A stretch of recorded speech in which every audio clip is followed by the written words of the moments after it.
So in Gears of War 3 multiplayer, we have a new mode, which is new to the franchise, but not new to the shooter genre of Team Deathmatch. And it's important to note that when we put things into Gears, we twist them our own certain way to make it kind of Gears-like. And one thing we've done is it's not just a matter of getting to a certain score and wow, the match is over, that was fun. You essentially deprive the other team of respawns. So what ultimately happens is for a little while it's regular team people are spawning in and they're having fun. Then after a certain point you run out of lives and it turns into a last man standing type situation, which results in some great dramatic situations in the playtest lab. On top of all that, we've taken some of our previous modes, and one of them which was kind of called Submission. It was basically a mode where you kind of try and capture an AI and hold it, right? We've changed that so it's capture the leader. So one player on the COG is Chairman Prescott, the player on the Locust is Queen Mira. You spawn and you basically have to capture the leader, you take him hostage and take him somewhere in the map and just hang on to him for a certain amount of time, which is proving to be quite a bit of fun.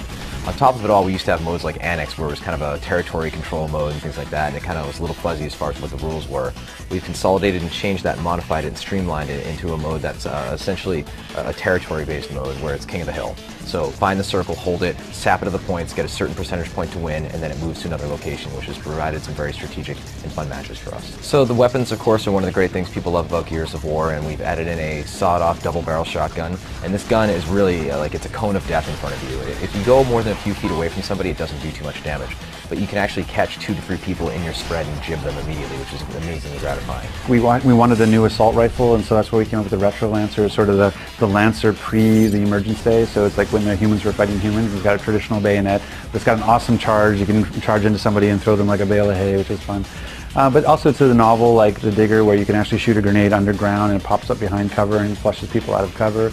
To the new heavy like the One Shot, which is this really heavy sniper that can blow through a mauler with his shields with a single shot. So we have the full gamut from and then we even did things like changing the pistol, like the Gorgon pistol went from being sort of those burst fire and single fire to now in its sort of the next incarnation it's actually a submachine gun. So it's really good for meat flagging and meat bagging and using the Gorgon. On top of that, we have the Hammer Burst returning. It's semi-automatic. Pull the trigger and fire as fast as you can almost. And we have iron sights, which is a first for the franchise. So you can actually zoom in and see your enemy closer and take them out from a longer distance. So everything covered from super close range, the sawed-off double-barrel shotgun, all the way through to the Hammer Burst. Well, there's lots of new stuff you can do in terms of abilities in Gears of War 3. I mean, there's the mantle kick, which is a way of kind of rewarding the aggressor when 2 people are on the same piece of cover, just on opposite sides. You can actually mantle into them and knock them and get a shot off. But there's also things like, with the Retro Lancer charge, we've got things like being able to spot now, where you can spot an enemy for your teammates and call out that you see an enemy. The new TACCOM has new things you can see. You can actually spot, go to a new map and find it where the power weapons are going to spawn right away. There's all kinds of sort of layers we've added into the core gameplay, which just made it that much easier to play in terms of a new player coming to it, but also even deeper too for core players. And then on top of all of that, what we've done is we've added our executions in a way that we wanted them to be unlockable. We wanted them to be something you earn for prestige and that you use to gain extra experience. And by doing that, we decided to have people earn them back. So we basically pulled all the executions away, and then you unlock them as you use particular weapons. But what it does mean is that every weapon has its own unique execution now, unlike Gears 2, where there's kind of hit or miss.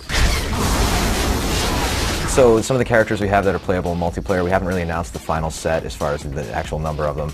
You can play as the Locust Queen in multiplayer now. She's gone from kind of her regal type of dress to like battle armor now, and she's in there with everybody else kicking butt. Females are very well represented in this game now. You have Anya, who of course was the dispatcher previously in the game, and now she's a tough soldier, seeing as it's been 18 months since the last game. You also have Sam Byrne, who's another really tough female, kind of has a slightly darker complexion, has a little bit of an attitude, voiced by Claudia Black, of course, who's just a wonderful voice actress.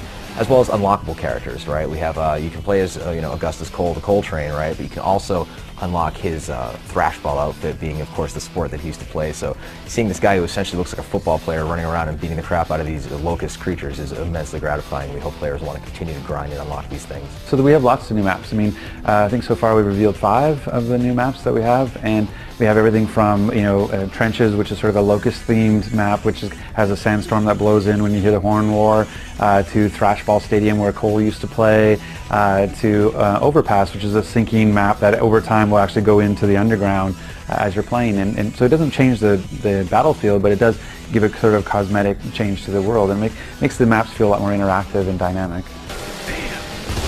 One of the mantras we have for Gears of War 3 is if you've never played a Gears game before, just give this one a go, right? Because we're going to recap the story very well at the beginning. You're going to know exactly what's going on.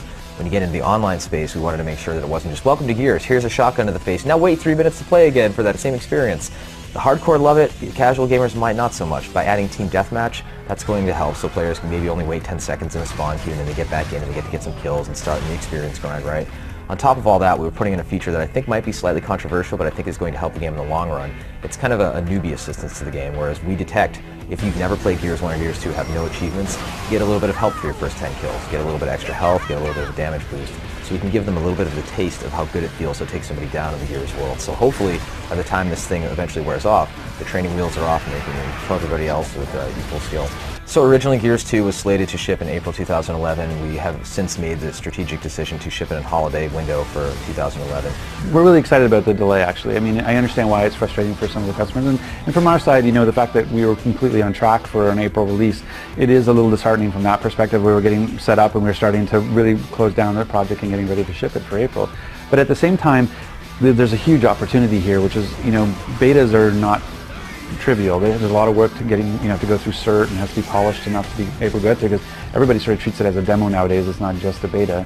And so to have a highly polished beta and have enough time to get fan reaction so that you can incorporate that reaction into it, it takes a lot of work and it takes time. And so that extra 5 months, you know, in that time period, we're going to be able to do that, and not only do it, but do it on top of dedicated servers, so that we can actually really test the scalability and are the data centers in the right place, are we in the right place globally, all that kind of stuff. So we're really looking forward to having, you know, this really polished multiplayer experience when Gears 3 ships. Game is coming out holiday 2011. Haven't locked down a specific date, but it's of course